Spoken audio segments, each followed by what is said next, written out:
Thank you so much for patiently waiting. We'll get started with the prayers. Om Ajnanatimirandhasya Jnananjanashalakaya Chakshurunmilitam Yena Tasmai Shri Gurave Namaha Mukham Karoti Vachalam Pangum Langayate Girim Yad Kripatamaham Vande Shri Gurum Deenatarinam Paramananda Madhavam Krishna Chaitanyam Ishwaram नमा ॐ विष्णुपादाय कृष्णप्रेष्ठाय भूतले श्रीमते भक्तिवेदान्त स्वामिन्निति नामिने नमस्ते सारस्वते देवे गौरवाणी प्रचारिणे निर्विशेष शून्यवादी पाश्चात्यदेशतारिणे जय श्री कृष्ण चैतन्या प्रभु नित्यानंद श्री अद्वैता गदाधारा श्रीवासादि गौरभक्तवृंदा हरे Krishna Krishna Krishna Hare Hare Hare Rama Ram Ram Hare Hare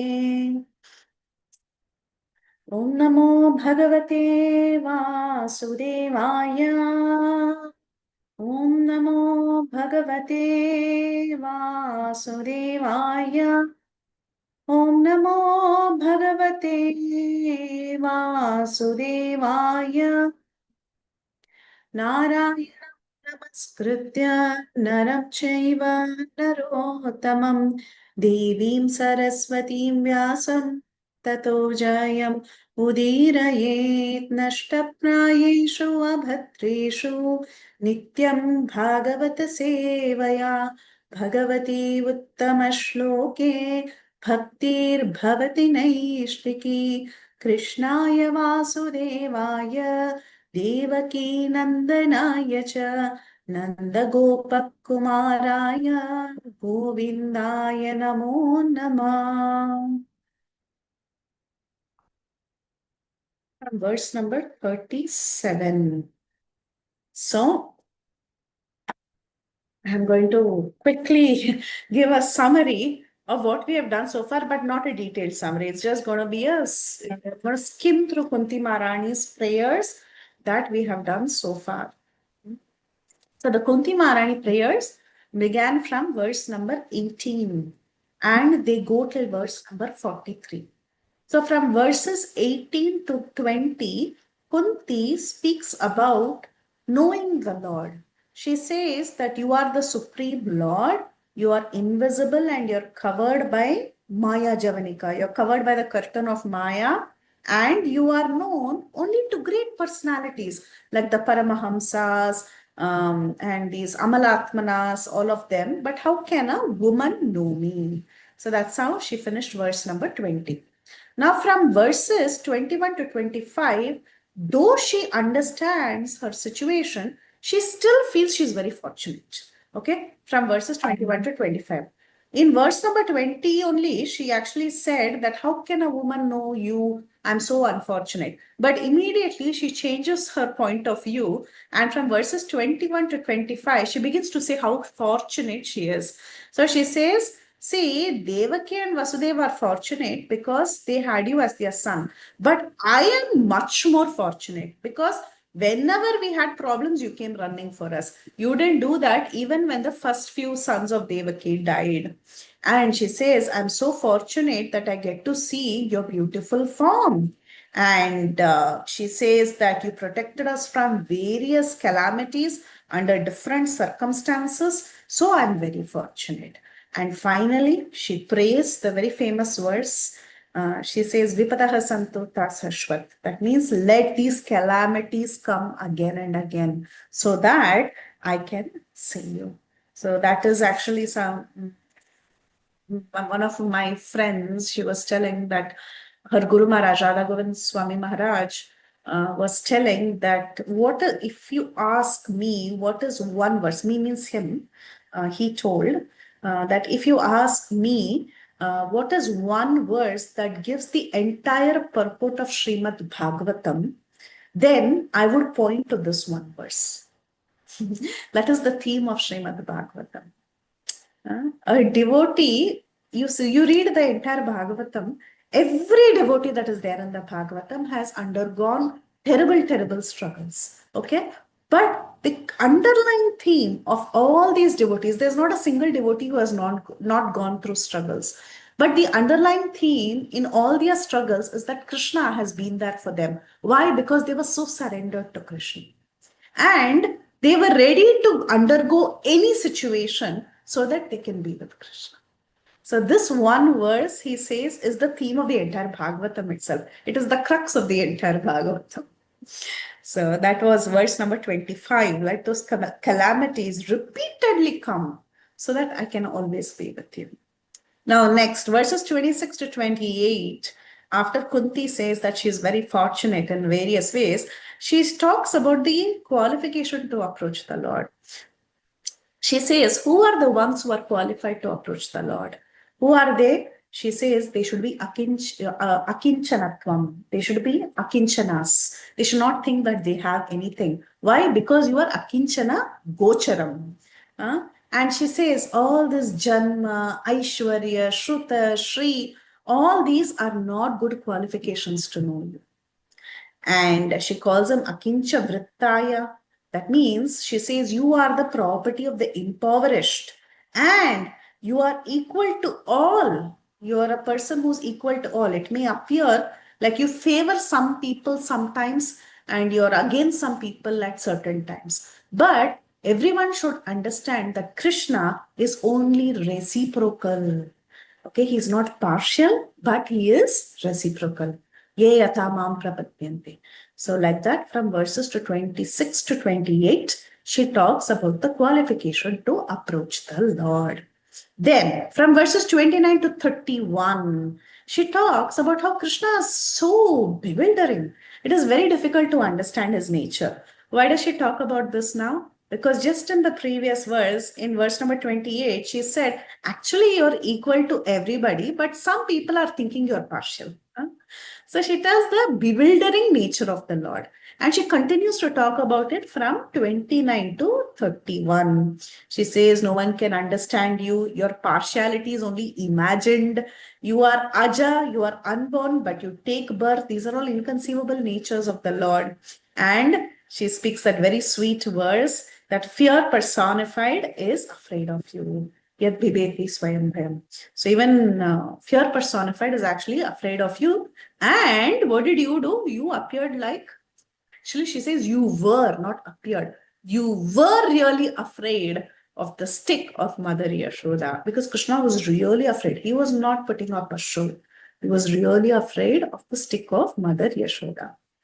Then after she says this, she says, see, the world has so many opinions about your birth. You're bewildering. I mean, your activities are bewildering. It is very difficult to understand you. And many people say you come to the world for different reasons. So 32 to 36, she says, some people say you were born to glorify pious kings like Yadu. You took birth in his dynasty just to glorify him. Some people say that you just came because you wanted to answer the prayers of Vasudeva and Devaki. And others say you came to kill Suras, while some others say Brahma and the demigods approached you for help. So to satisfy them, you came.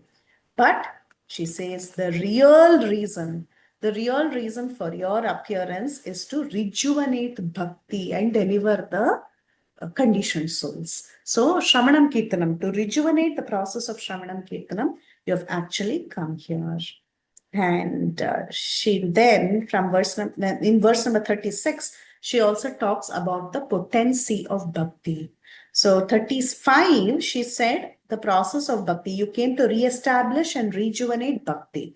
And what is the glory of bhakti? That she said in verse number 36, that is, your lotus feet itself can destroy samsara. That is the power of bhakti. When someone does bhakti to your lotus feet, what happens? It can destroy the repetition of birth and death.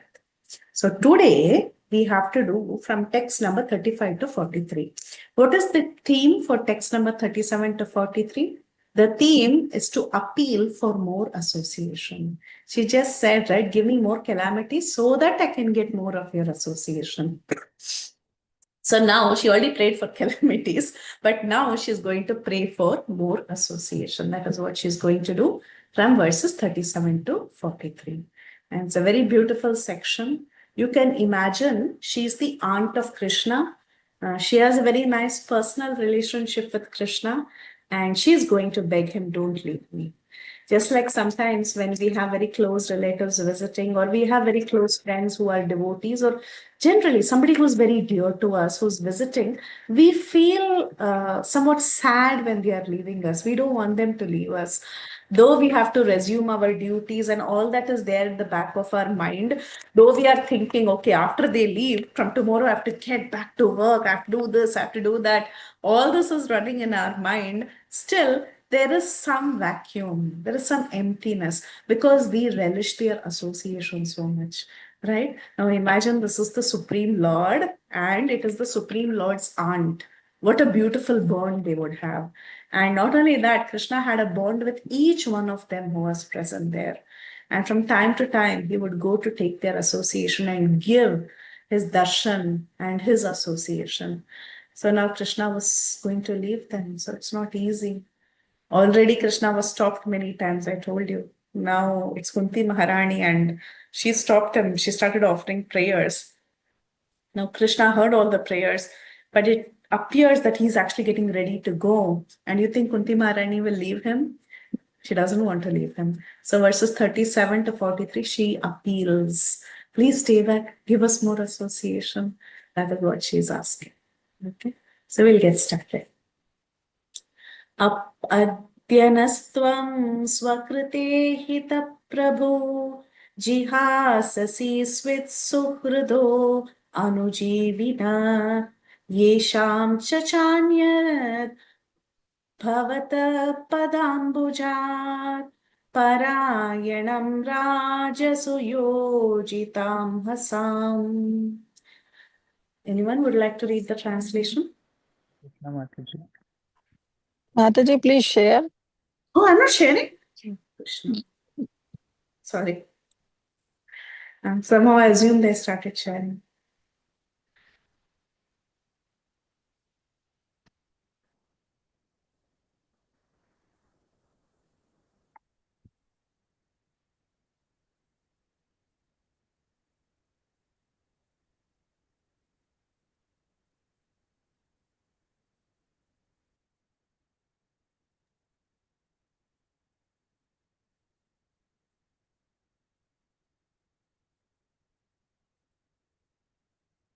Is it visible? Not yet, Mataji. Just like I see the black screen. So slow.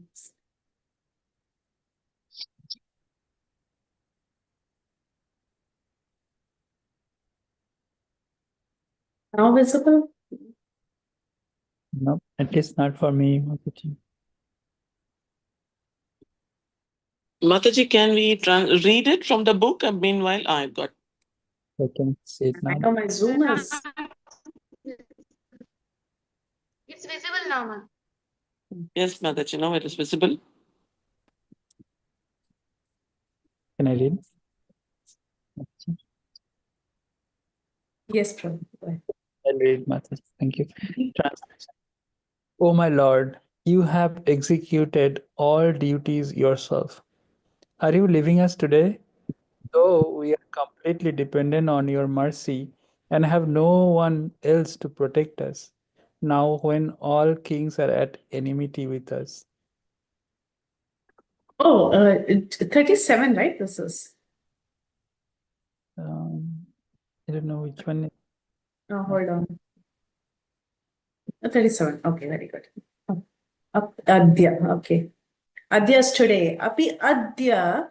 Today itself, if you're going to leave us, who's going to protect us? So many kings are in enmity with us.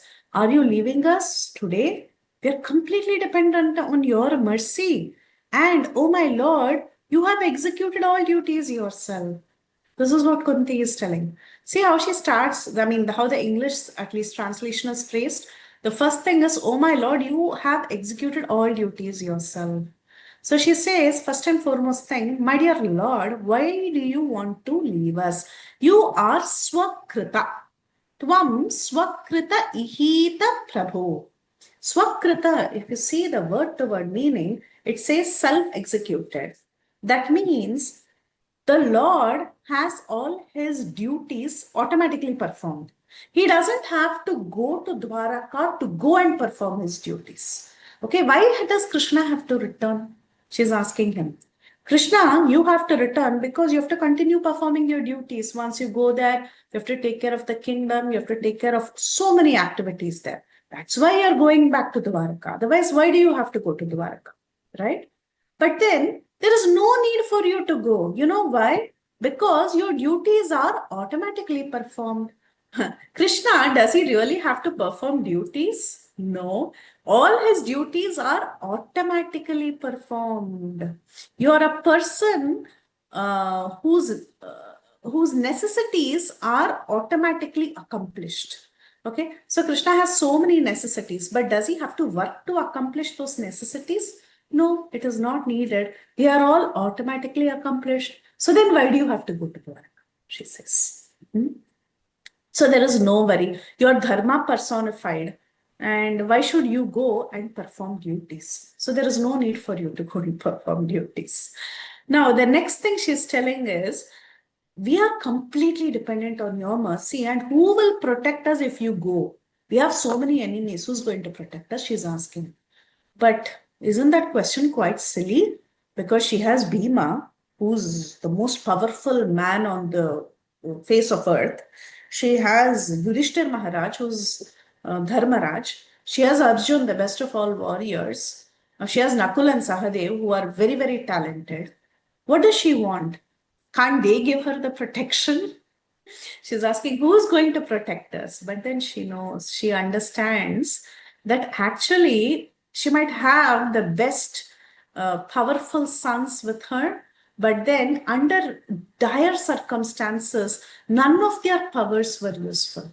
It was ultimately Krishna who was the true protector under all circumstances.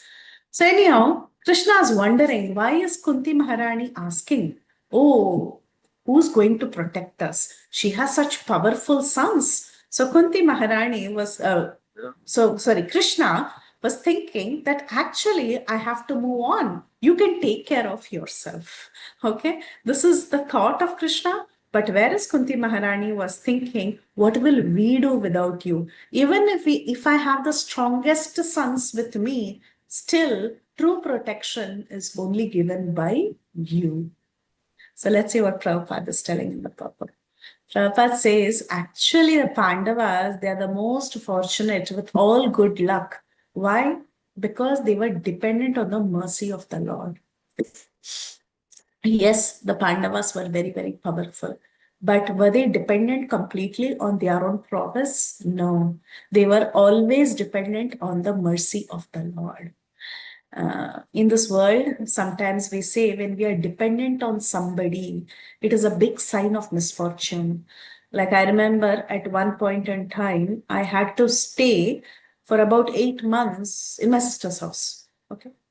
It's this means that you're in one sense dependent on somebody else for your sustenance. So is it a good sign? No, it is a big sign of misfortune. Actually, it's not a good thing to go and stay in someone's house like that, being dependent on them. You have to be independent. This is the law of the world. Everyone has taught us, right? We have to be independent. But whereas the greatest sign of fortune is to be dependent on the Supreme Lord.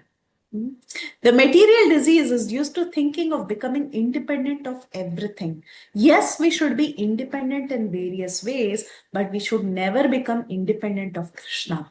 We should always remember that we are dependent on Krishna.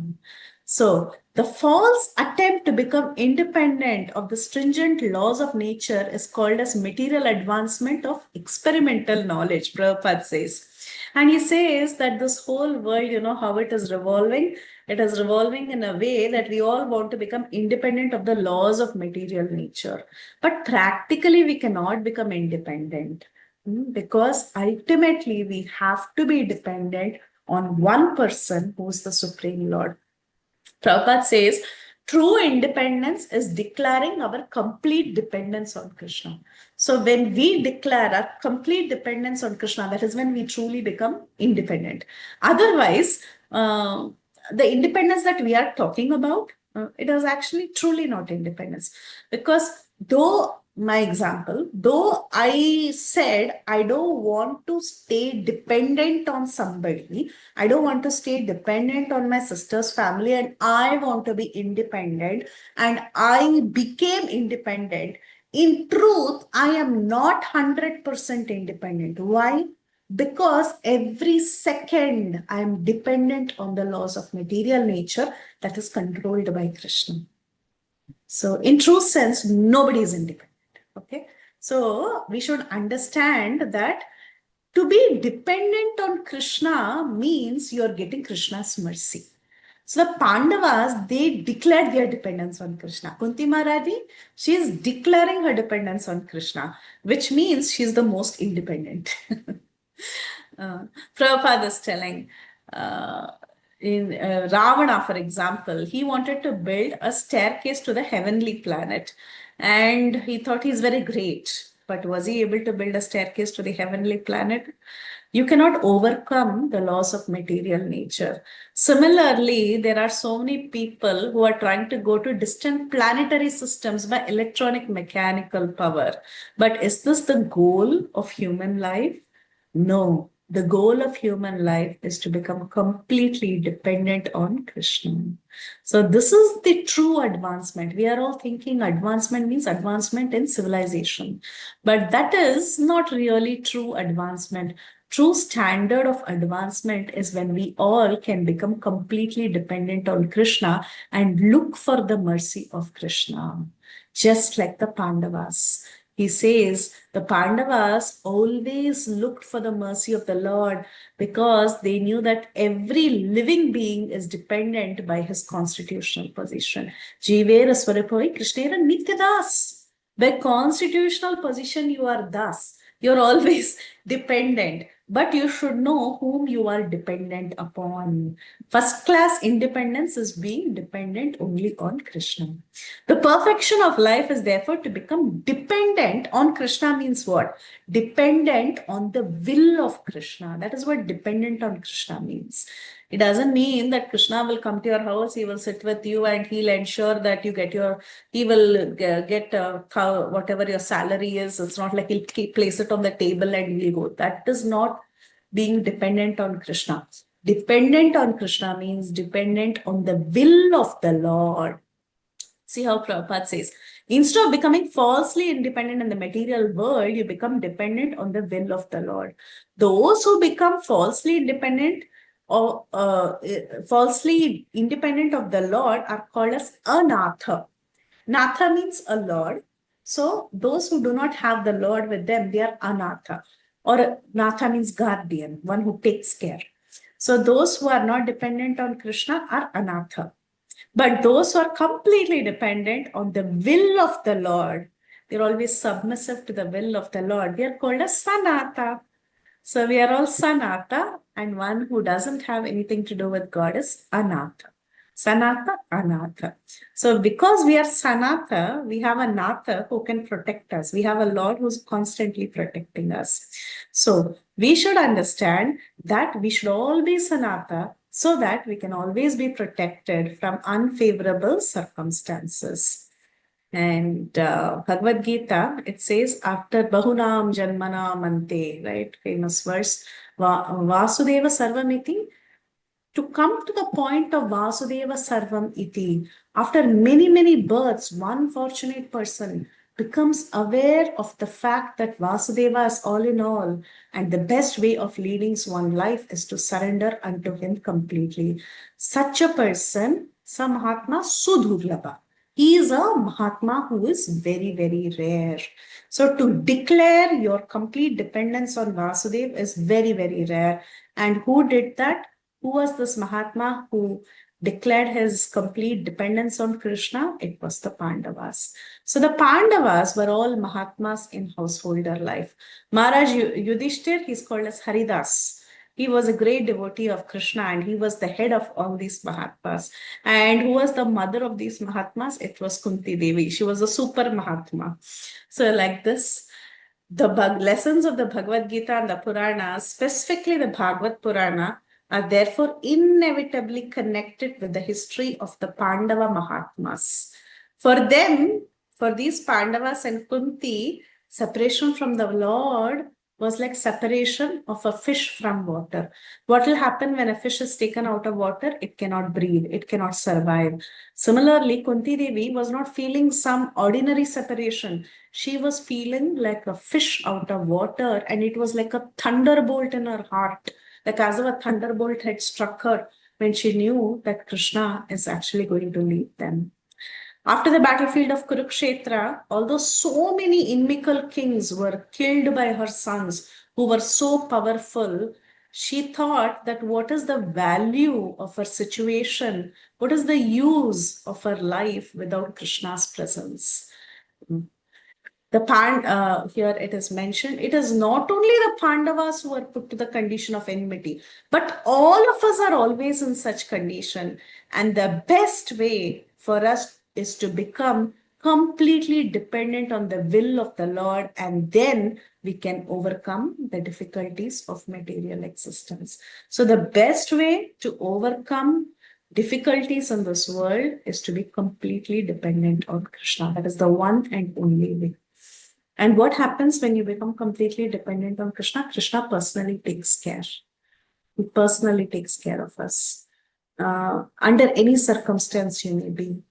The way a devotee responds to reversals is very, very different from a person who doesn't have this knowledge response to such situations. I think you must have seen various devotees in your circles who have responded to different kinds of reversals with so much more equanimity than someone who doesn't have this knowledge, or someone who's not exposed to Srila Prabhupada's books, or someone who has not taken up to the path of Bhakti.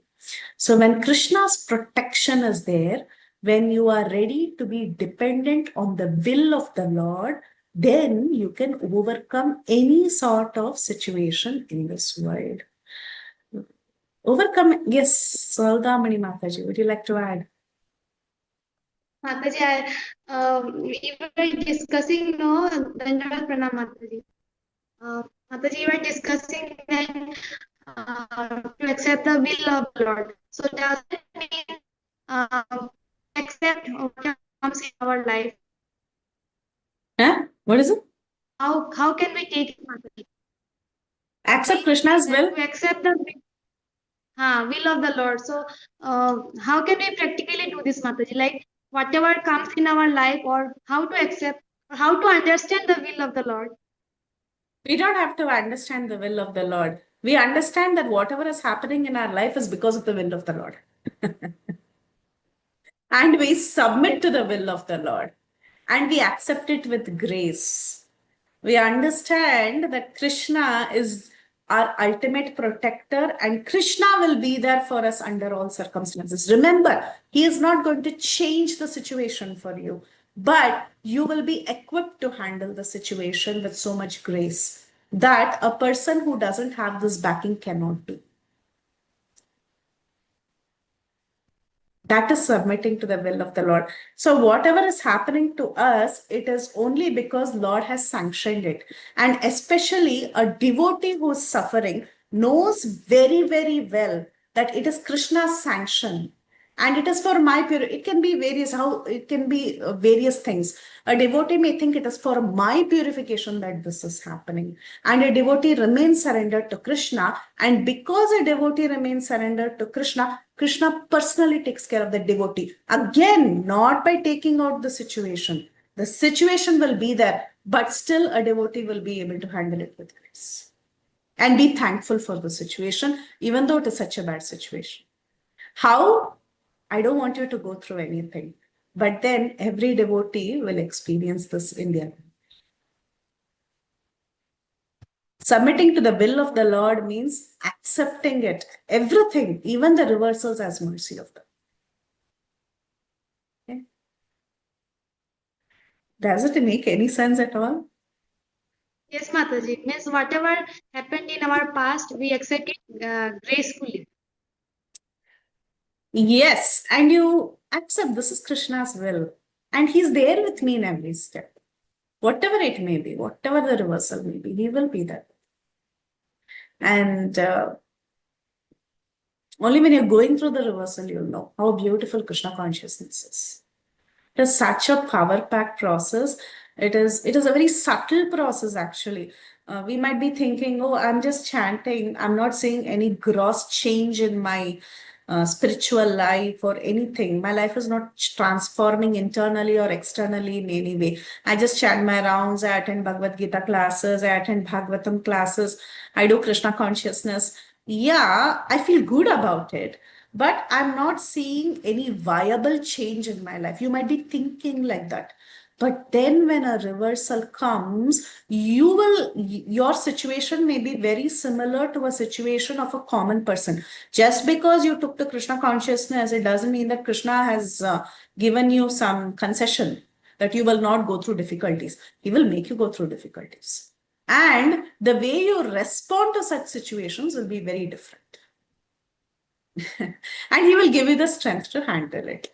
That's Krishna's way. So it is actually, Tateno Kampam. You have read the purport of that verse? It's such a beautiful verse. Everybody should read that purport because it talks about the devotee's condition.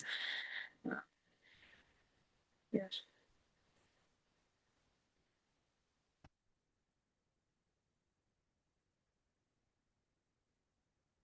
Yeah. A sincere devotee earnestly desires to go back to the Lord's abode.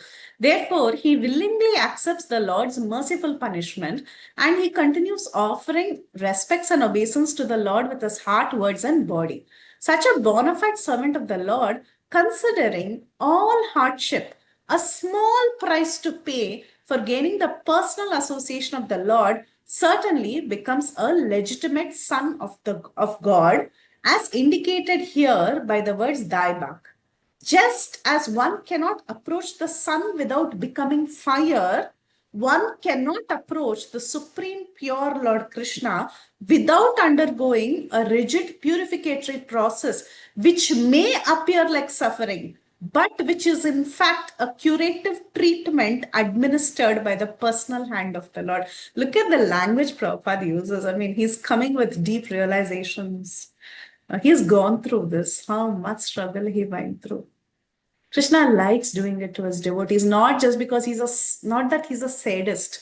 Okay, he likes to see you, he enjoys seeing you suffer. That's not the point. Prabhupada says, Lord Krishna is telling you that you cannot approach him without undergoing rigid purificatory process, which can appear like suffering, but which is in fact a curative treatment administered by the personal hand of the Lord. Now remember, this is the personal hand. His personal hand is there. What more do you want? His personal hand is coming. So that itself will be your strength in handling the situation. Okay, Mataji. Even if it is not okay to become okay, Mataji. Yes, Praladananda Prabhu, please add Prabhu. No, Pranam Mataji, very nice explanation. In addition to that Tattenu Kampam, there are other two slokis which I would like to share. Is Yamunacharya's prayer. Srila Prabhupada, refers it to so many purposes. Says, Bhavante mevanu charam nirantar, prashant nishesh manorathantar, kadaham ekantik nitya kinkar, praharsayishyami sanath jivita. That sanath word is like that.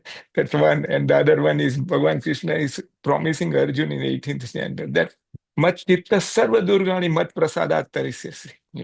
It is me who help you to overcome all obstacles. So whenever whenever we have any kind of obstacle in our life, material or spiritual, every devotee has experience that Bhagavan Krishna comes and helps us. That's what I want to share, Mata Haribol. Thank you very much. Wonderful. That is so true. That is so true, Prabhu. They will personally help us. And we will undergo that situation. It's not that we are exempt from undergoing situations. We have to undergo, but that personal hand is there. That is the beauty of Krishna consciousness. It's very nice. Someone else also raised their hand. I forgot who it was. I couldn't see. Sorry. Did someone else want to say something? It was me, Mataji, but I think Yes. got my answer. I was sharing some reflection or experience like 5-6 years back. Me and my colleague, he is an American, and he's a very strict like Christianity follower. Mhm. We were in Las Vegas in a conference, sitting in a different environment, and we are talking about this, and he mentioned, okay, what will happen like when you see at the end of your life, like this didn't work, like you find out, oh, because it looks like in Christianity they said you surrender to Jesus, and then either you go to hell or heaven, like based on that, like the final day judgment. So what will happen to you? Like you are waiting that this will happen, you have in future. But if at the end of the time, if you find like if it doesn't work out, like it's not happened, how you will like react to that? That I think today I got the answer from how you explain. Like it's not about like, yeah, what will happen at the end, but throughout the journey, we have reversal in life, and how we how we feel Krishna's presence is how we deal with it, how Krishna is helping us to deal with those reversals. And at that time, like how we can take shelter of Krishna to kind of and pray to Krishna, how he can help us to. That's more of like I feel like um, that is what is basically the Krishna consciousness is, not like being a perfect life or something, but how you feel Krishna's presence in reversals and remember Krishna even like in reversals and good times and bad times. As you said, like we probably don't. Vaishega Maharaj also said we don't need to be a great devotee. We just need to be a good devotee. Haribol. That's so beautiful. Yeah, we don't have to be great devotees. We just have to be a good devotee. That's all. Very nice, Prabhu. Thank you for sharing your thoughts and reflections. It's very valuable. And I was also thinking, Prabhupada also mentioned this, very similar to what you said. When someone questioned him, what if all this is like a myth? I mean, it never existed. All this that you're reading about is all going to be false, and you realize that oh, all the whatever is said in the Bhagavad Gita is not really a fact or whatever at the end of your life. Then what to do? And Prabhupada, you must have heard, he also mentioned that, but at least in the process of doing it, you were very happy. Now, whatever you're doing, when you're reading Bhagavad Gita, whatever, your life is successful. Just reading the Bhagavad Gita and leading your life, you didn't have any negative, what do you say, repercussions out of it. It only enhanced your life to become better. So that itself is a success. So now I am a success. So why are you worrying about what, even if something, if it is not true, if nothing turns out to be true later, you didn't lose anything now. Right? So, very nice, Prabhu. I really liked what you said. Yes, Praladananda Prabhu. Mataji, may I add little word? Then Prabhupada, this I think happened in Los Angeles temple. Some other guy said that, I read your books and everything is on the assumption that this will happen, that there is, and Prabhupada says, yeah, but if there is no Yamaraj there, as you are saying, then you can enjoy the life here yet. But Yeah. what if he is there? Ah, You cannot disprove that there is no Yamaraj there. What if he is there? Then that guy was shaken. And then he correct. said, no, what you are saying is correct. I must, because you cannot disprove the presence of Yamaraj or all other these assumptions which he was presenting, reading Prabhupada's books like that. So this is what it is. It is in such a great favor that, we are realizing this knowledge which you cannot get in any material university. Like what Definitely. is, yeah, like that. So that this I read it in some conversation books like that. So it was so Haribol. encouraging for all of us. Thank you, Matagi. Haribol. Thank you for adding, Prabhu. Thank you. Very valuable, Prabhu. Thank you. And who's the other one?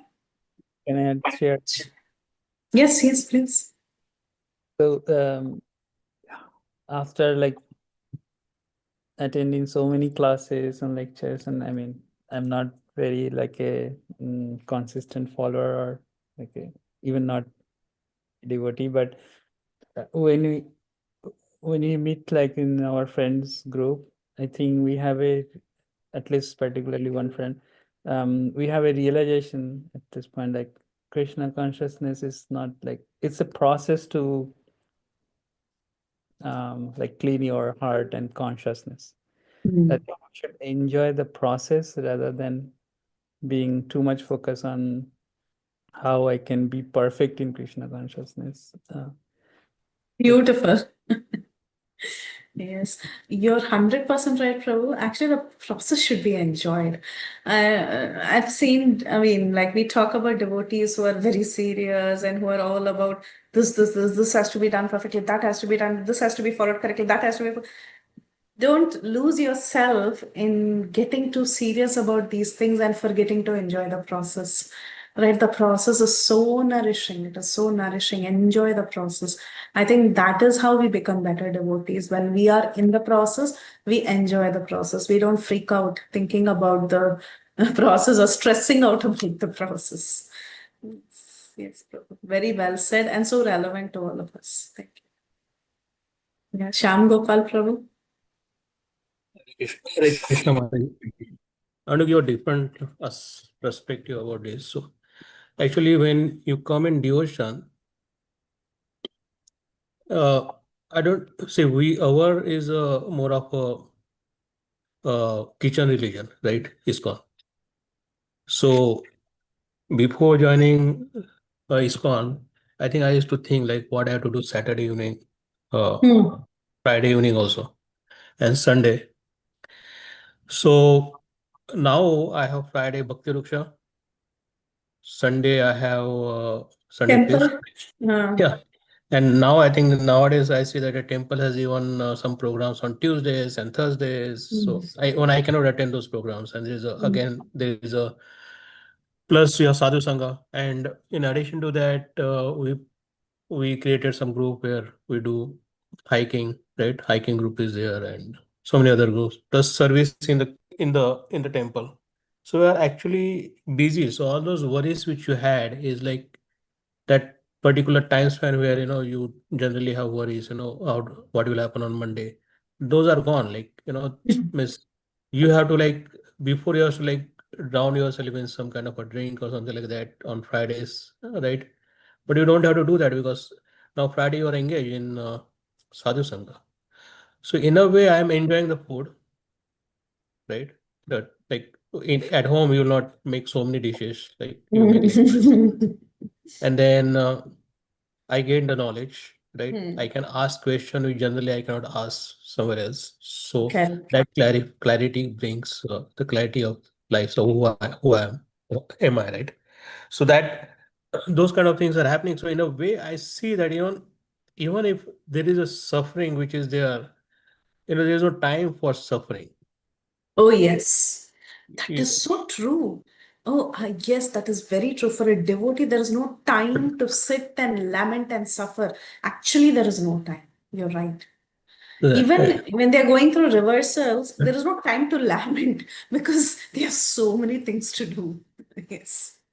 Right. And yeah, I see like people are sevas, right? Or like so any kind of seva is there. Like that day we had to cut bamboos, so cut the bamboos, which are like grown like out of control. Any seva which is there, we do decorations, cleaning kitchen, cleaning the upstairs, the temple room, and all those things. So we do all those things. We do also some other things, So we have something to do always. So we are always engaged. So you are actually suffering when you have time. And many of the people in this world are suffering time, and not actually they are suffering, which so they are thinking and they are suffering, which never going to happen, And what happened had happened. They are thinking about that and they are suffering that too, which they cannot correct. So in a way, the time which is there available, because you are not devotee, and actually if you are devotee and you are actually participating in all those activities of the temples, you don't have time, and then because of that you do not have any worries, or you may have worries but you do not have time to limit. Hare Krishna. Exactly. Very nice, Prabhu. Very well said. I think this is something practical for everybody. Thank you. Thank you so much. Okay. So this is about how if you're surrendering to the Lord, if you're depending on the will of the Lord, you will overcome difficulties of material existence. Just surrender to the will of the Lord. Okay. Yes, Nisha Mataji. Hare Krishna Mataji. I have a question that I was having a discussion with one of my friends, and we were just talking about the magnanimity of Krishna, and then he's saying Krishna is perfect, so he in the conversation he just came up, I don't know how it came up, but he says Krishna doesn't have emotions. I'm like, no, Krishna has emotions. He's like, no, emotions make you negative, or no, emotions make you weak, but Krishna is perfect, so he can be weak. He's so I try to give the example of how a father is feels compassionate to the son who loves him more. He feels more connected. So Krishna is there for everybody, but he's more attached to somebody who has more love for him. So but I couldn't convince this person that Krishna has emotions. So Yeah. So, I thought I'll just ask while we were discussing all these topics. well, this comes to my mind, of course, this question can be, this thought process can be addressed in various ways. But this comes to my mind once Prabhupada was asked, can you create a rock? Can God, sorry, not you, can God create a rock that he cannot lift? And Prabhupada said, yes, he will create the rock and he will also lift it. Because that is the inconceivable potency of the Lord. He can have all the emotions and still not be affected by those emotions and be perfect. So, if he is not having any emotions, then how can he be a person to whom we want to have emotions with, to whom we want to connect? He should have all the emotions. Otherwise, you wouldn't want to connect with dead wood, right? You don't want to develop a relationship with a person who has zero emotions. You don't want to marry a man who doesn't even connect with you, who doesn't relate to you, who doesn't have any emotions for you. Why are you even marrying a good person? Because you want to have some loving reciprocal feelings with that person, right? That is, even in the material world, we see that this is a basic necessity. Then why not? The source of everything has it. He can have it and still be perfect because he has it. Yes, Mataji. Similar things I tried to also say, but his insistence was that this is only for material people because No, we are imperfect, but he's perfect. yes, he is perfect. Why does he think emotions is not a good thing? Because people get affected by the emotion, right? That's why he thinks emotion is something negative. Yes. But God can have all the emotions and not get affected by it. Affected meaning having that implication, like how a conditioned person has it. Okay. Yeah, that makes sense. Praladanand Prabhupada, you would like to add? May I add, Mata? Bhavan Krishna very clearly says, 9th chapter, Samoham sarva bhutesu, na me dveshyosti na priya. These are emotions. Yes. He says, Ye bhajanti tu mam bhaktyam maitesu. So he clearly, is inclined for his devotees. That is his emotion. He very clearly mentioned that. So I would like to add that one. Thank you, Mataji. Very well. Prabhu, can you send me that reference, please? Yes, we can send you. It's, Thank I you think, so much. 9.26, yeah, like that. Ninth chapter Bhagavad Gita.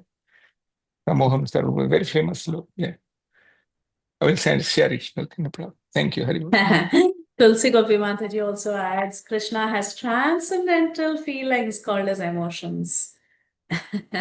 Very well. Yeah, so sweet. Okay. Next. Kevayam nama rupabhyam yadubi saha pandavah bhavato adharshanam yarhi rishikeshanamiveshitu. Translation, if someone, oh Krishna, I bolded everything down. As the name and fame of a particular body is finished with the disappearance of the living spirit, similarly, if you do not look upon us, all our fame and activities, along with the Pandavas and Yadus, will end at once.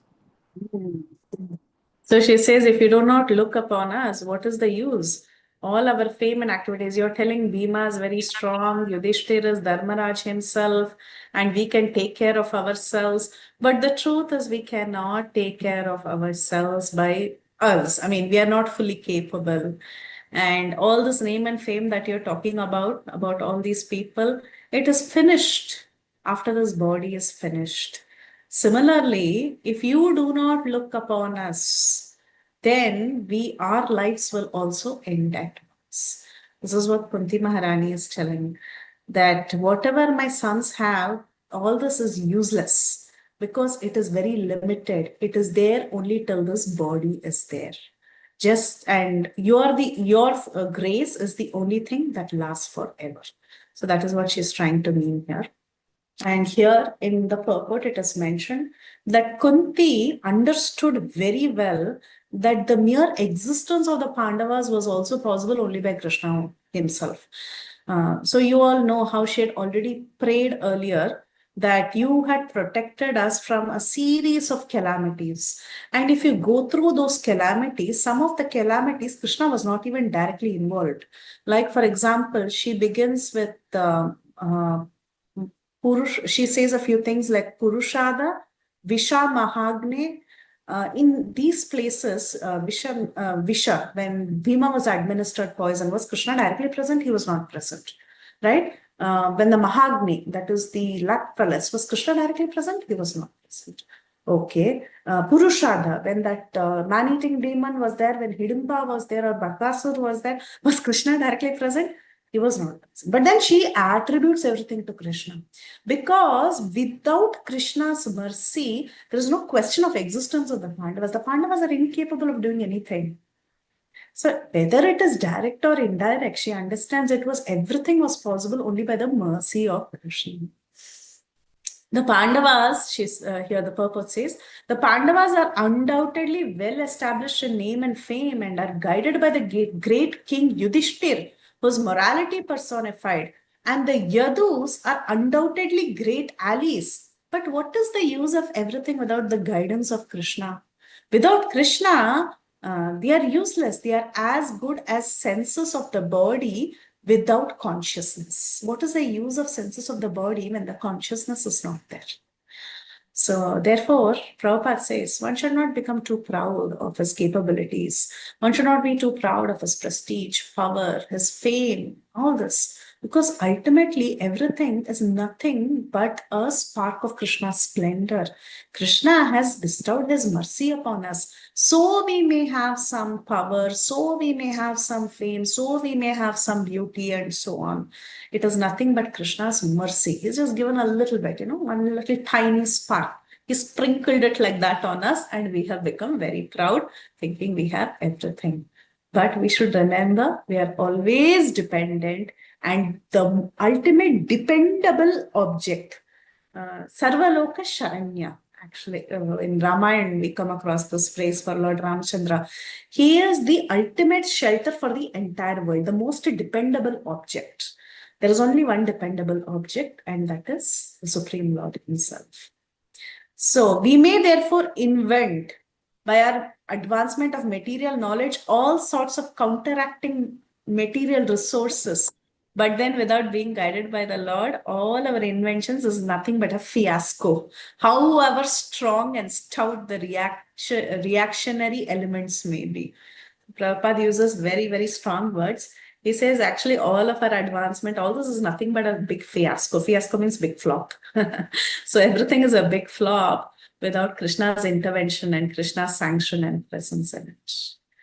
Okay. So she said that, are you going to leave us? That's how she started.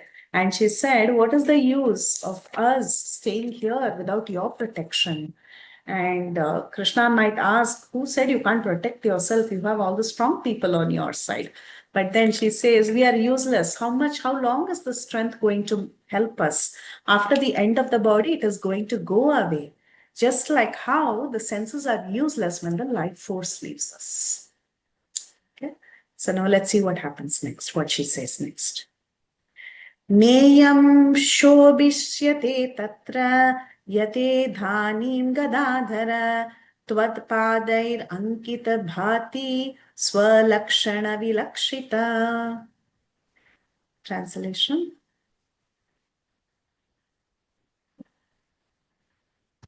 Can someone please read? Hare Krishna Mataji, then I can read. Yes, please. O Gadadhar Krishna, our kingdom is now being marked by the impressions of your feet, and therefore it appears beautiful. But when you leave, it will no longer be so. Hare Krishna. So all the prosperity that Krishna just said, oh, you have the Pandavas as your son, you're very glorious, you're very prosperous. Kunti Marini defeats that. She says, we are nothing without you. And not only that, the kingdom that we have, all the property we have, it is also glorious only because of you. Our kingdom is being marked by the impressions of your feet. From time to time, you come, you visit us, and you glance at us. Only because of your glance, this land is flourishing. Only because of your mercy, we are existing. Now, if you go away, what will happen to us? This kingdom of Hastinapur is not going to flourish without your auspicious signs.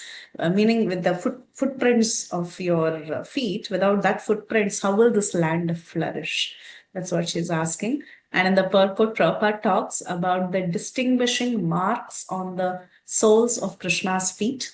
It has the marks of flag, thunderbolt, an instrument to drive an elephant called as a goad, umbrella, lotus, disc.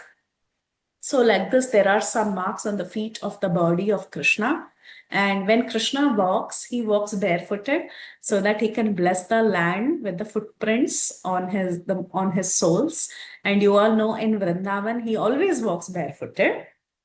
And the Braj Raj has the footprints of Krishna. And in fact, the Brajavasis, they don't walk on the footprints of Krishna. Wherever Krishna has left his mark, they don't stamp over it. They leave it, because they want to preserve those footprints. This is how the Brajavasis treat Krishna's footprints.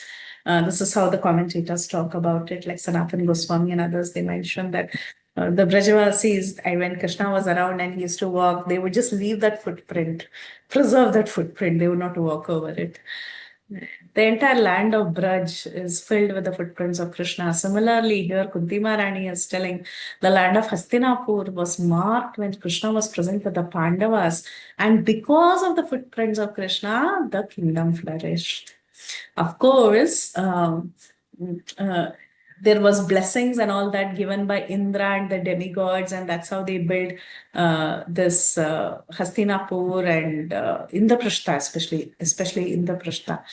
But without Krishna's presence, there is no question of auspiciousness for them. So that is what she's telling. With your absence, everything is ill luck. Our kingdom won't flourish without your presence. Then she says, Ime janapadas vriddhaha supak vasudhi virudaha vanadri nadya udanvanto hya edante tava vikshita. Anyone for the translation? All these cities and Go ahead, Mata. Okay, Mataji, thank you. All these cities and villages are flourishing in all respects Because the herbs and grains are in abundance, the trees are full of fruits, the rivers are flowing, the hills are full of minerals, and the oceans full of wealth.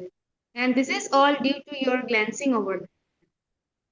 So it's a continuation of the previous verse, not only by his footprints, but also by his glance, everything is flourishing.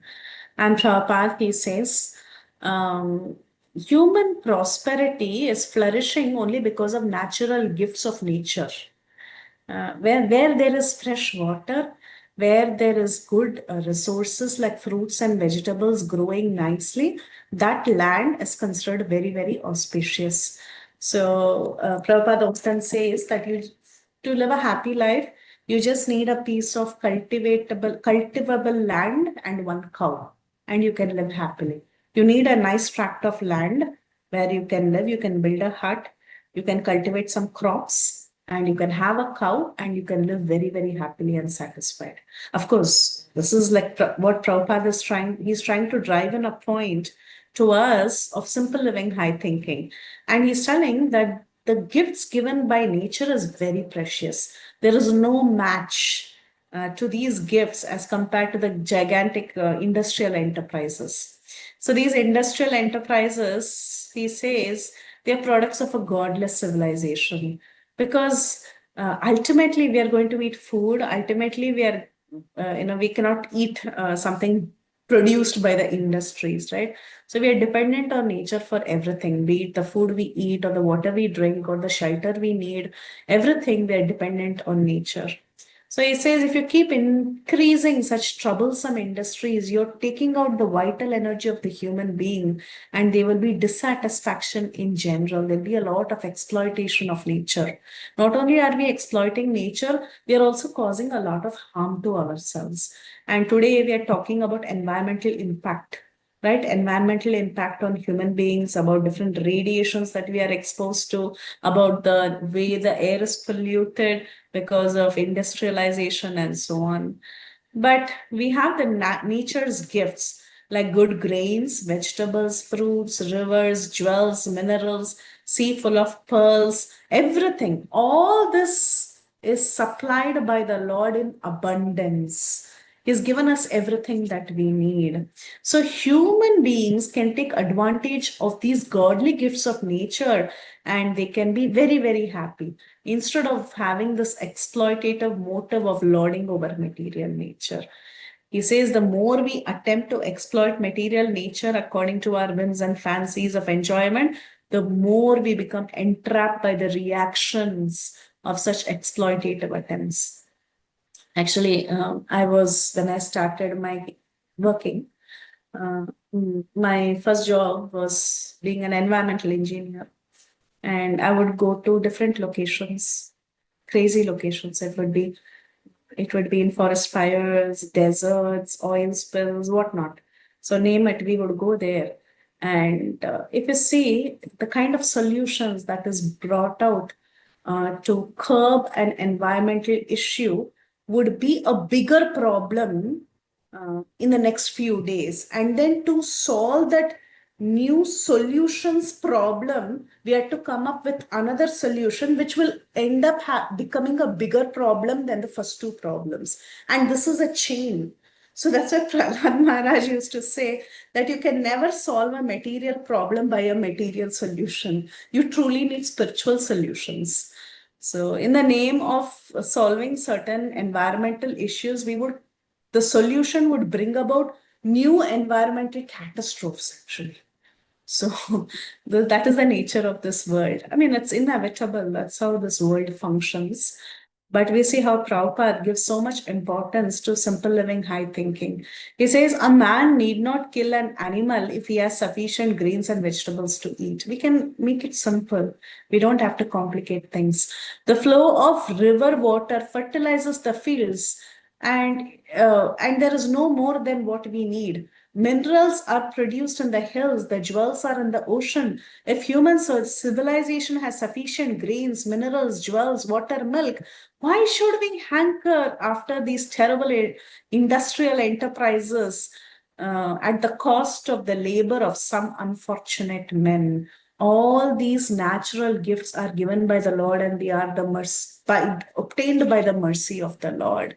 So whatever we need is actually given by the Lord. It is abundantly available. So Kunti Maharani is indicating that point. She's telling, oh Krishna, by your mercy, the land was giving everything. Everybody was happy, and everybody was maintained by your grace. But now you're going to leave us. So she's feeling very sad. Not only are we going to feel separation from you, but this entire land is going to suffer in your absence. Next one. Atha Visveshva Vishwatman Vishwamurte Swakeshu me Snehapasham imam chindi Dridam Pandushu Vrishnishu. Kirtida Sundari Mataji, in the previous class, she gave a hint about this verse because she was telling Kunti Maharani, she goes on praying to Krishna, telling him, don't go, I will suffer, my Pandavas will suffer, and so on. She's forgotten about her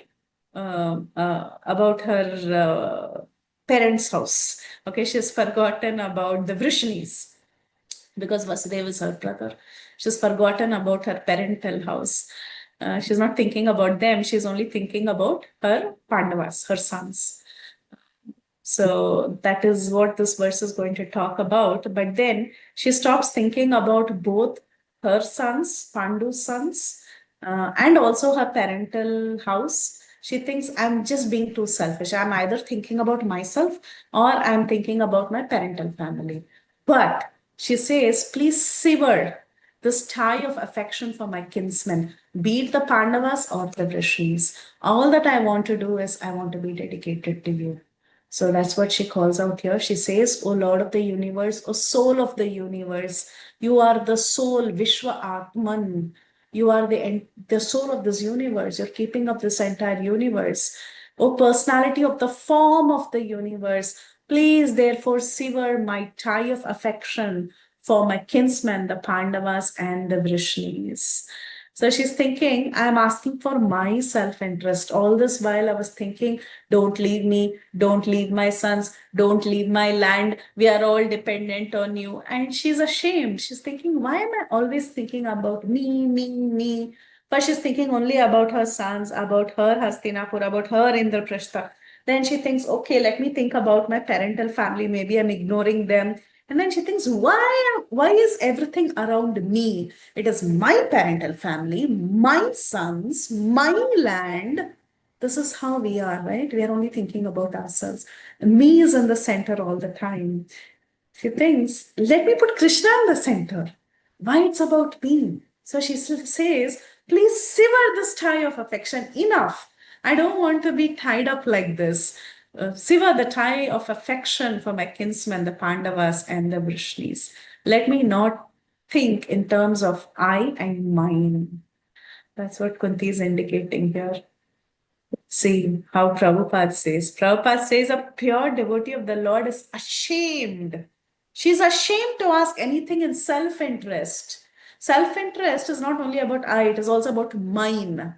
Our extended, bodies is our family. We identify our family also with ourselves, actually. So when we are asking about for us and for our family, it's still self-interest only. So a pure devotee of the Lord is ashamed to ask anything in self-interest from the Lord.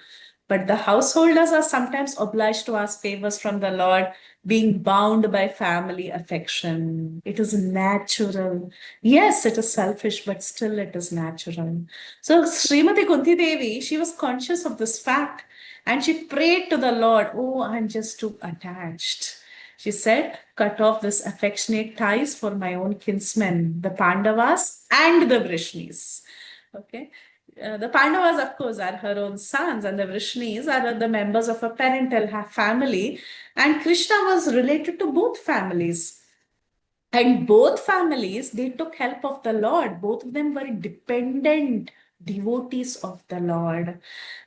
She was thinking that if Krishna remained with her sons, then the Vrishnis will suffer. Because if she's going to keep Krishna with her, Krishna cannot go to Dwaraka, he cannot associate with the Vrishnis, so the Vrishnis will suffer. If Krishna goes and stays with the Vrishnis, then her sons will suffer. So she was being pulled in two directions, and these partialities was troubling the mind of Kunti, and she said, enough of this, cut off these ties of affection that I have. So you all know the example of the six Goswamis. They also at one point in time, they had to cut off the family affection and go and join Sri Chaitanya Mahaprabhu. Of course, this is not a recommendation for everybody, but we have to be affectionate, and we have to have love for our family members. At the same time, we should not be too attached. Okay, having love and affection is different from being too attached and getting engulfed because of that attachment, losing yourself in the name of attachment. We should be attached to the Supreme Lord. Prabhupada says, to cut off the family affection means to broaden the field of activities. Broaden the field of activities by focusing on Krishna conscious activities. So without doing this, no one can be a qualified Brahman or a king or a public leader or a devotee of the Lord. Unless you broaden, you should not keep thinking, me, my family, me, my family. It has to broaden. The Supreme Personality of Godhead as an ideal king showed this by example. How Sri Ramchandra cut off the tie of affection even from his beloved wife Maithili, who is Janaki, Sita Devi, just to manifest the qualities of an ideal king. So like this, sometimes a leader, a public leader has to be very broad-minded. Similarly, a devotee also has to be very broad-minded. A devotee cannot always think just me and my family. The devotee should realize that actually, ultimately, everybody is connected to the Supreme Lord, and he should aspire, not only me, let my family also become devotees of the Supreme Lord. So, Prabhupada is telling, therefore, it is sometimes experienced that the Lord, out of a special affinity towards a weak devotee, breaks the family affection by force of circumstances arranged by his all-powerful energy.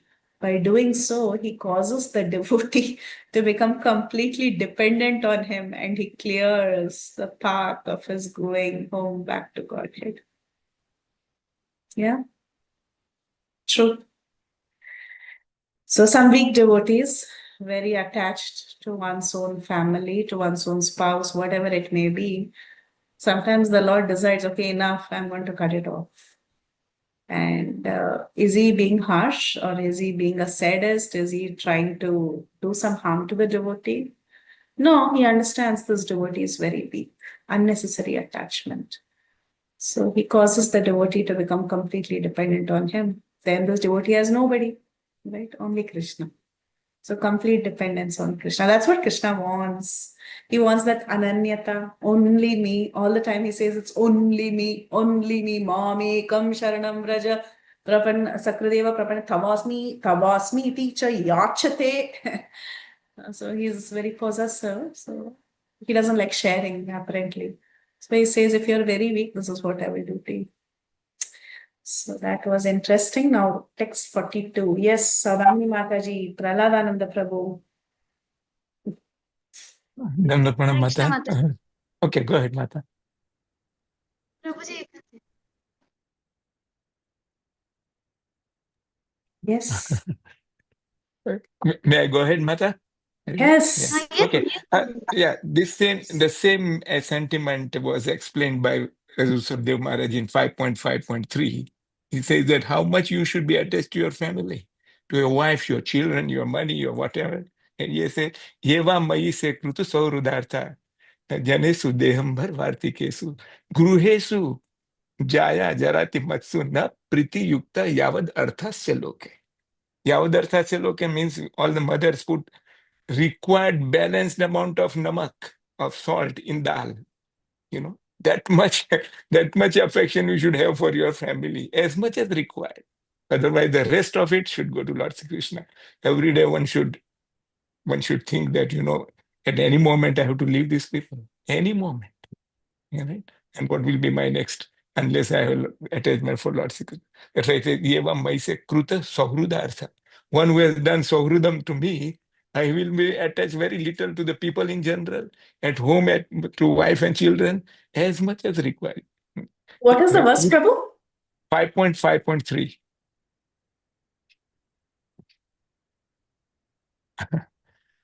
ये वा मयि से कृत सौहृदार्था जनेषु देहंबर वार्तिकेषु गृहेषु जायात मचया रति मत्सु न प्रीति युक्ता यावद अर्थाश्च लोके, as much detail required. So that's a very relevant for all of us who are in the family life. Also, I think Nartam Das said, "Gruhe thako ya vane thako sada hari bole na." So those two things matter. Thank you very much again. Hari bol. Very beautiful, Prabhu. You gave the analogy of the salt. I thought that was so beautiful. Yeah, attachment should be like salt. Very nice. It should not be too much. It should not be too less. It should be the perfect amount. Very nice. Thank you. Very enlightening, Prabhu. Okay, 42. 42, what happened in 42? Let my attraction. See, this is a memorization verse. So we have to do this, okay? Can one or two of you recite the verse, please? It's a memorization verse. May I do that, Yes. Mother? Yes, Prabhu. Yes. त्वयि मे अनन्य विषया मतिर्मधुपते असकृ रतिम् उद्वत्ता अद्धा गंगे चव उद्वन्ति गंग ओघम उद्वन्ति. Thank you. Very good. Thank you, Prabhu. Sadamani Mataji. Yes, ma'am. त्वयि मेऽनन्य विषया मतिर्मधुपते सकृत् रतिम् उद्वहता Dutta Gange वौघम् उदन्वति. Hare Krishna. Anybody else? I can recite, Mataji. Yes, please. त्वयि मे अनन्य विषया मतिर्मधुपते असकृत् रतिम् उद्वहतात् अद्धा Gange वोगम् उदन्वति. Ribo, very nice. Satyam Prabhuji. Mataji, can try. Tvaive me nanya vishaya matir pate skrate ratim udvat hatad adha gange vaugam udanvati. Thank you, Prabhu. Shyam Gopal Prabhuji. त्वयि मेऽनन्य विषया मतिर्मधुपते सकृत् प्रतिद्वहता दद्ध्वा Gange वोगमुदन्वति. And Indulekha Mataji. Hare Krishna Mataji. Tvai me ananya vishaya matir madhupate sakrit ratim udvahatad adha gange vaugam udanvati. Thank you, Mataji. It was a memorization verse, and Indulekha, can you also read the translation, please? Oh, Mataji. Hare Krishna. O Lord of Madhu, as the Ganges forever flows to the sea without hindrance, let my attraction be constantly drawn unto you without being diverted to anyone else. Hare Krishna. Hare. So she knows that now Krishna is leaving, and she realizes that there's no point being selfish, right? But she was thinking for herself. Then she thought, oh, then what about the Vrishnis? And then she started thinking, why is it always about me? So finally she said, my focus should actually be that my mind should flow towards Krishna. That should be the focus. I should be out of the focus. Krishna should be in the focus. So she says, O Lord of Madhu, just as the Ganges, where does it flow? It flows to the sea without any hindrance. Similarly, let my attraction be constantly drawn unto you without being diverted to anyone else. When our attention and attraction is elsewhere, when our attachment is elsewhere, there is a problem. So whatever is needed to move our attachment and attention to Krishna, Krishna will ensure that he does it. So, and she prays for it actually. She says, let it be like that. And Prabhupada says, perfection of pure devotional service is attained only when all attention is diverted towards the loving service of the Lord. So to cut off the tie of other affections doesn't mean negation of finer elements. Now here is the point. When Kunti Maharani is telling, cut it off. Okay, cut it off. Is she trying to be impersonal? Krishna might be thinking, Are, what is this? Why she wants to cut off from everybody? When does a person cut off? Do devotees do that? Devotees don't do that. Devotees are always in association with other devotees. We often quote the example of Bharat Maharaj saying that if he was in the association of devotees, he wouldn't have had the fall down. So when Kunti Maharani is saying, cut off everybody, is she after impersonalism? That is the question asked. But then she doesn't leave it there. She says, let that attraction go towards Krishna. She doesn't say, just cut off and I'll keep quiet. No, she has a proper system of dovetailing. She wants all the attraction to be towards Krishna. That's why Prabhupada says, a living being, whoever he may be, must have feeling of affection to others, because it is a symptom of life. Look at how Prabhupada is very practical. He never tells us, stop having affection to your children, stop having affection to your wife. No, he says, a living being, whoever you are, it is natural to have affection for others, because having affection is a symptom of life. There are other symptoms like desire, anger, hankering, feeling, attraction. All this, don't try to annihilate it. But then what should you do? The objective has to be changed. Desire cannot be negated, but in devotional service, the desire can be used to serve Krishna instead of serving your senses. So-called affection for family, society, country, these all can be dovetailed in Krishna consciousness. So when the desire is changed for the satisfaction of the Lord, it is called as devotional service. And we see the example that Arjun, he did not want to fight with his brothers in the Bhagavad Gita. Why? Because he was trying to satisfy his own personal desires. But then when he heard the message of Lord Sri Krishna in the Bhagavad Gita, he decided to Mamanusmara Yudhyacha. Keeping Krishna in mind, he decided to fight. And because he fought like that, without reserving any benefit for himself, but rather just executing his duty for the sake of Krishna's instruction, what did he become? He became a very famous devotee of the Lord. And Arjuna attained spiritual perfection in devotional service, in friendship. He became a great friend of the Lord. In Sakyaras, he perfected.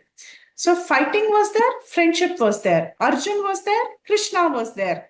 But Arjun had become a different person by devotional service. So like that, these prayers of Kunti Maharani, they also say that there should be you don't have to remove the activity. Rather, you change the activity's Vishaya. Rather, you dovetail your activities in the service of the Lord. Serve the Lord without any diversion. This unalloyed devotion is the ultimate goal of our life. So, usually our attention is towards something which is not very Krishna-centric, which is not very godly. But when the program is changed, you just have to change the program. Instead of the same affection, you just change the program to the service of the Lord, then you become purified. So then it becomes unalloyed devotional service. So Kunti Maharani, she wanted that. She prayed that she wanted to become perfect and she wanted to be a nice devotee of the Lord. Sorry, just give me a second. My screen is loading. Yeah.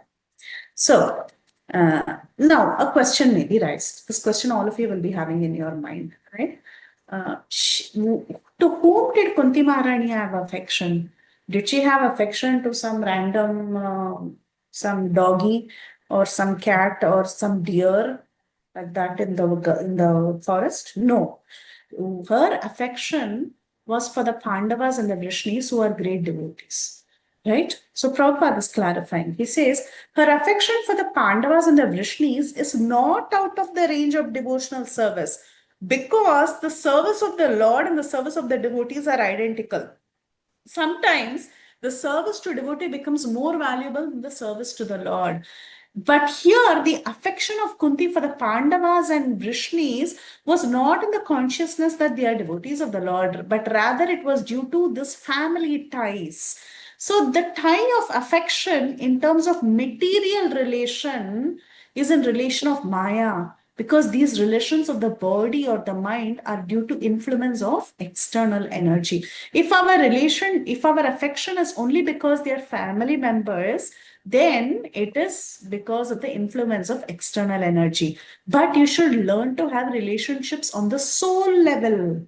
Just don't have that bodily relationship based on bodily attachment only. It should be on the soul level. That is what Prabhupada is telling. Relations of the soul established in relation to the Supreme Soul are factual relationships. When we see our loved ones, husband, wife, children, we understand their relationship with Krishna and hence we love them. That should be the shift in consciousness that we look out for. So he says, when Kunti wanted to cut off her family relation, she meant to cut off the relation of the skin. That means just on a bodily concept. The skin relation is the cause of material bondage. But however, the soul relation is a cause of freedom. When you see that your loved one is a spirit soul, a loved child of Krishna, you will have that relationship in a soul level. Now, when you're separated from such a person, actually, you will feel happy for that person. You know, right? You'll feel happy. Supposing you're losing a loved one. Example. If the relationship is only on a bodily level, I'm just giving this example for understanding, okay? So how this works is, if your relationship with your loved one is only on a bodily level, this person is my husband or this person is my wife, once you have separation from that person, it is unbelievably devastating. Why? Because it was a skin relationship, it was a bodily relationship. Without that person, you will be thinking, how will my life be without this person? I was dependent on this person for so many things. This person took very good care of me. This person did this for me. Whatever article I see, I'm reminded of this person. So at the end of the day, if you observe, it is about me. It's not about that person actually. That person went, finished. Okay, what am I lamenting for? I'm lamenting for myself. Truth. That is the truth. Why? Because that attachment is bodily. But then if you understand, okay, this is beautiful how Prabhupada puts it. If you understand that this is a soul and this soul has a relationship with the super soul. If you understand that person whom you were attached to, who is your loved one, who is now departed, is a child of Krishna. His true identity is that he belongs to Krishna. How will you feel? You'll feel happy for him. Why? Because he's united with Krishna. Okay. So our relationships, this relation of the soul to the soul can be established by the medium of relation with super soul. Seeing that in the darkness is not seeing, but seeing in the light of the sun means to see the sun and everything else which was seen in the darkness. This is very poetic, Prabhupada is telling. That is the way of devotional service. So to see all our relationships in connection with Krishna can spiritualize our relationships. It's easier said than done. But I think we can take some inspiration from this purport and try to outline. And that's the best we can do. But it's very, very beautiful, very poetic purport Prabhupada has written. So he says, Kunti Maharani, Kunti Maharani, if she's thinking that this is a skin relationship, then it is only entanglement. So she wanted to cut off. But if you're seeing your relatives on a soul level, then it can be enriching. That relationship, that I won't say attachment, but that affection can be very, very enriching. Because at the end of the day, you're seeing everyone as a part and parcel of Krishna and Krishna's child. This is Krishna's gift from me. That's when that relationship has more value. And we are benefiting the person also with us, actually, if we can see things in that way. Okay, I think we are over time. We'll have to stop here. I wanted to cover till 43, but Mataji will do it next class. This is summary of Krishna's glories. But the good news is we finished the prayers. Okay, we'll stop here. Any questions, comments, thoughts, realizations? You can go ahead. Corrections. Praladananda Prabhu. Mataji, Prabhupada Maharaj writes here that sometimes service to the devotee is more valuable than service to the Lord.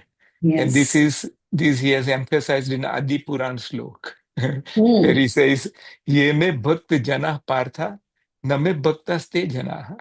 Mad bhakta nam cha ye bhaktas te me bhakt tama mata. Those who are my devotees of devotees, they are my real devotees, not those who are my direct devotees. That's what he is propounding there.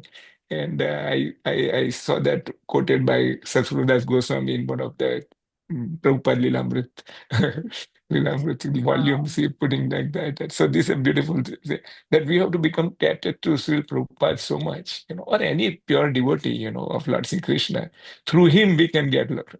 Govind Guru दोनों खड़े हैं किसको लागू पाए गुरु बलिहारी बलिहारी गुरुदेव की ये कृष्ण जी बताए.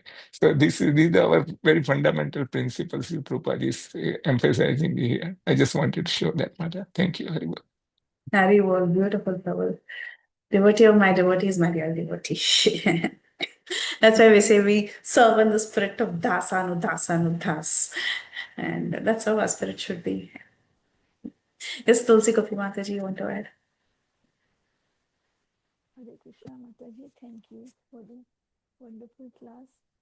I don't want to add, I had a question that when Kunti Devi, Mata Kunti says that all the times that she saw the presence of the Lord, when sometimes he would be physically present with the Pandavas and sometimes he would mystically protect them. So I was thinking that those devotees that are equally great, pure devotees, but some of them don't get to see Krishna as often as some who do get. But there is no doubt that they are not less pure devotees. So how in our conditioned state, and this happens to us in our conditioned state, that this person, I got less association of our guru or whatever, and these other devotees are more fortunate, or so is it that like in the Brihad Bhagavatamrita, this is as who is the most recipient of the Lord's mercy? Doesn't mean who is the greatest devotee, but who is the most recipient. So does it mean that those who get more, I guess, apparently more mercy through his association or Guru's association, that they have like done some special things, more things, service, and we need to step up and do more service or more purification or preaching, or what should we do more to experience more of Krishna and Guru, or like most or the high, I guess. I mean, should we be satisfied with the purification we get, or we should expect some hint that yes, this means Krishna has accepted, or this means that I'm moving forward and progressing in life? So just to rephrase or repeat the question is, does it mean that a person who's getting more personal association is more fortunate than a person who's not getting that fortune of associating more? And the question is, if getting more association is mercy, then what should I do better to get that mercy? Correct? Yes, Mataji.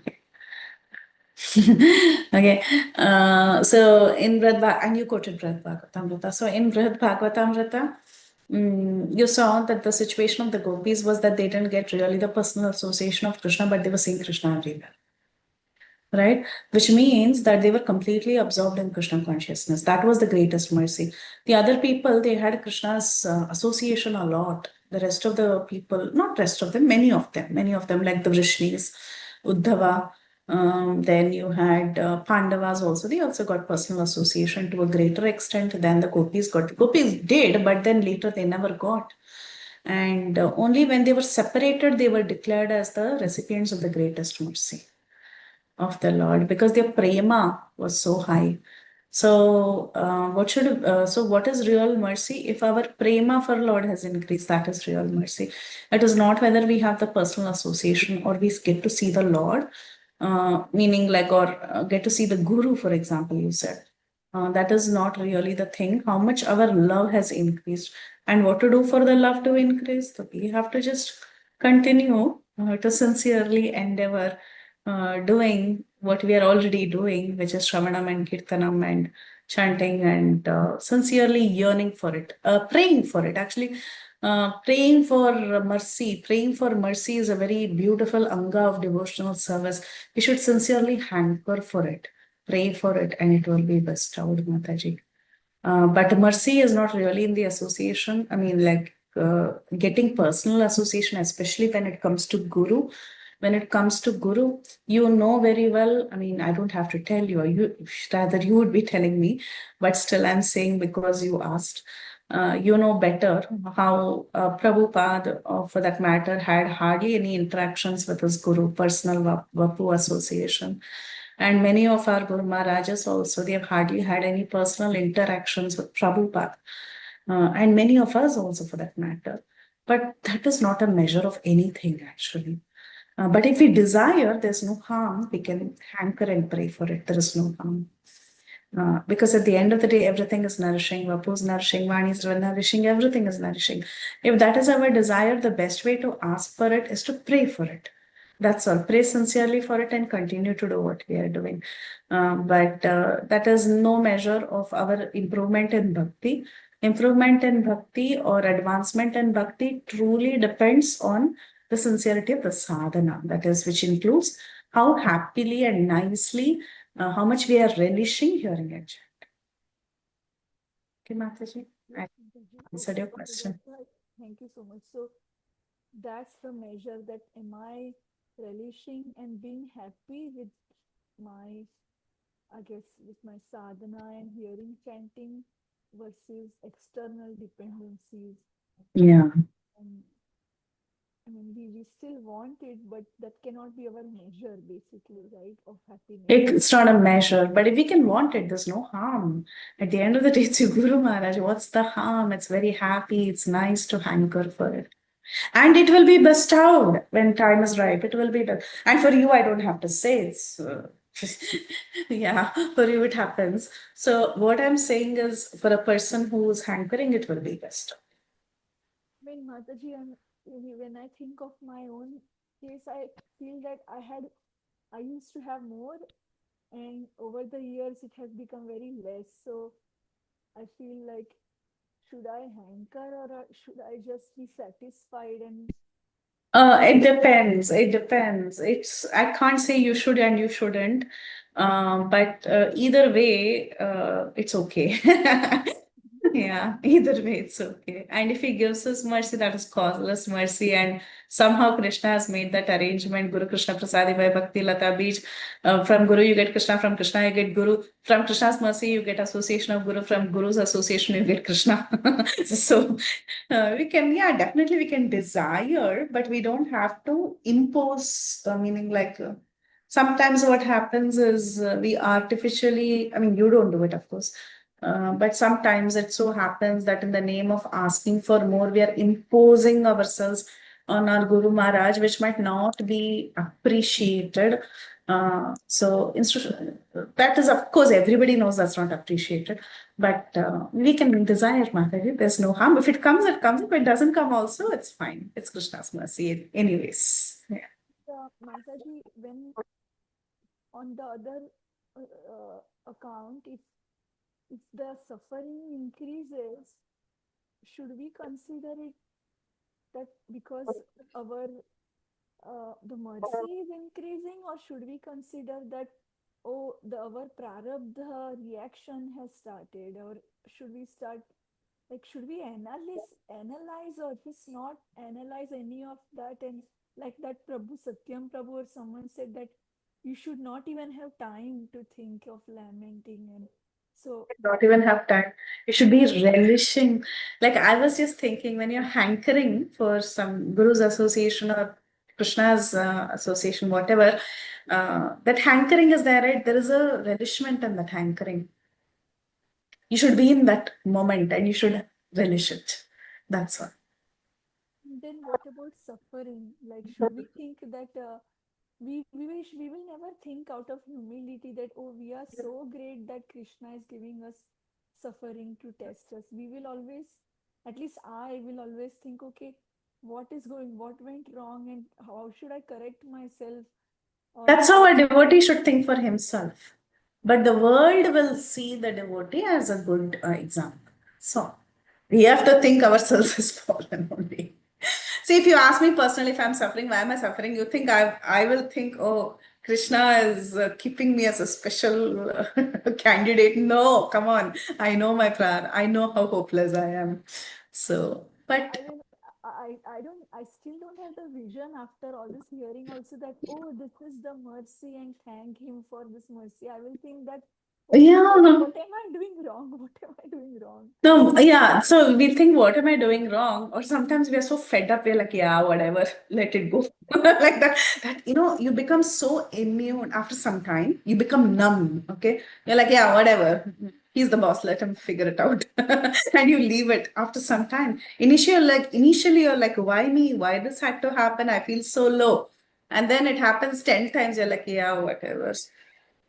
And when are you going to thank him? I asked this question once to God. Was like, I don't think I'm going to thank him. Wow, you're doing this to me. I don't think I'm going to do it.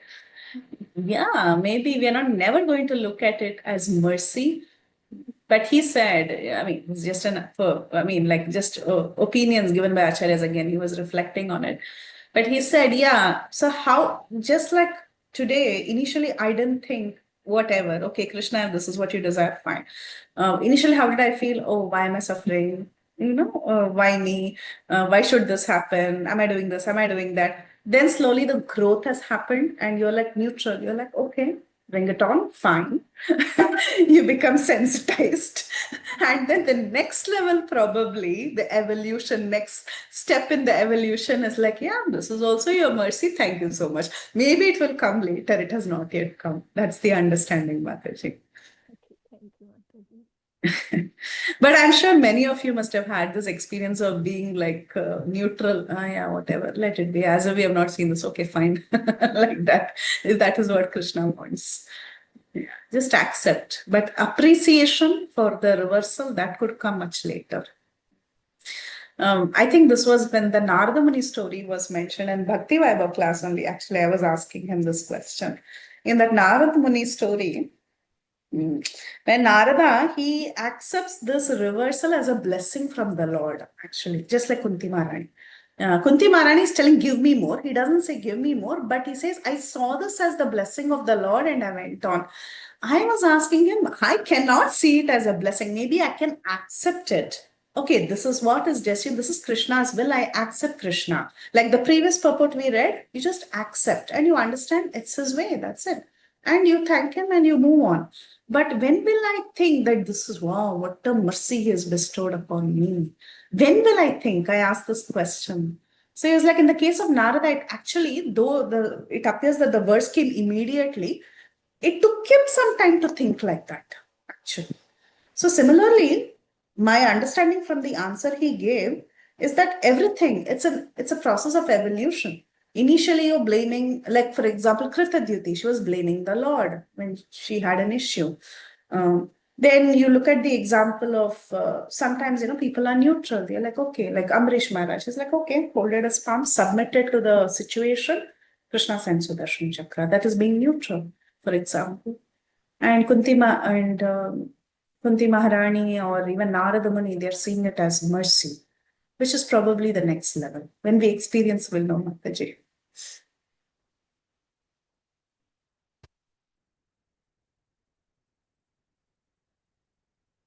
Okay, so if there are no other questions, it's already 9:30. And I think Mataji got dropped. We can end the call here. Okay. Vancha kalpatarubhyascha kripa sindhubhyascha patitanam pavanebhyo vaishnavebhyo namo namaha. Ananta Koti Vaishnav Vrinda ki jai, Shri Prabhupada ki jai, all glories to all the assembled devotees. Hare Krishna. We'll meet next. Mataji ki jai. Thank you so much, Mataji. Thank you, Mataji, for giving us good explanations for most difficult questions. Thank you very much. Thank you, Mataji. Thank you, Hare Mataji. Krishna. Thank you, Mataji.